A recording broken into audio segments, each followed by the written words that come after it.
Hi, good morning and welcome to our meditation. Today is the 5th of July, and I would like to read in Proverbs chapter 13 verse 2.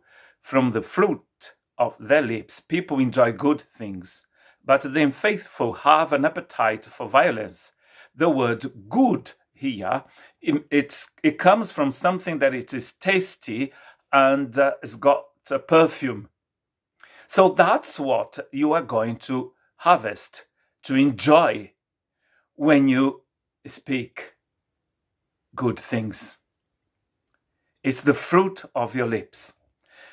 The second part also talks about food, and in this version in English, there is the word appetite. So you are going to eat a rotten fruit if the words of your lips are bad as well.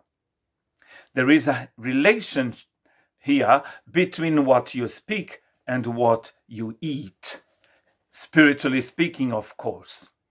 It's not just talking about food, but about invisible food here. What is going to come upon you? It's either a rotten fruit or a banquet. So what are we going to choose? So it means that speed determines success here.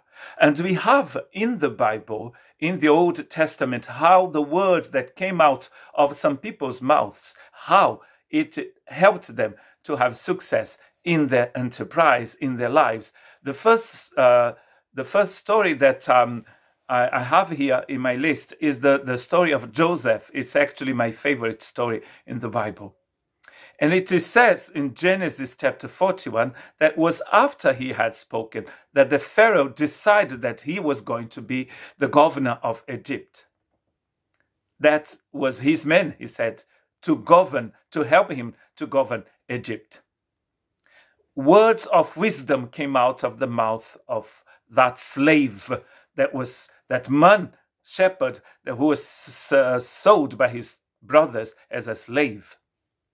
And then the second story is the story of David, how after he had spoken, King Saul decided to take him into the palace to be a musician there.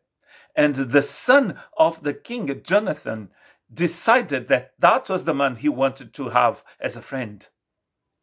In Daniel chapter 6, we realize that it was after Daniel had spoken as well, that the king of Babylon decided that was a wise man. That was the man for that moment.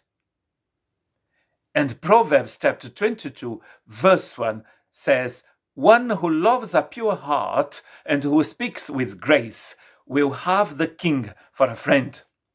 David had the king's son for a friend. And we can have the King of Kings as a friend because we have a pure heart. And when your heart is pure, you will speak with grace. A Christian person, a disciple of Christ, is a person who speaks with grace.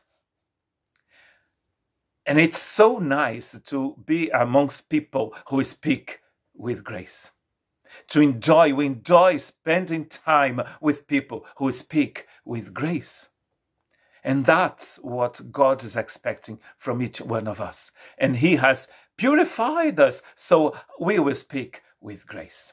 Galatians chapter 6 verse 7, "Do not be deceived. God cannot be mocked. A man reaps what he sows." Don't be deceived. You will always reap what you sow. God have mercy on us.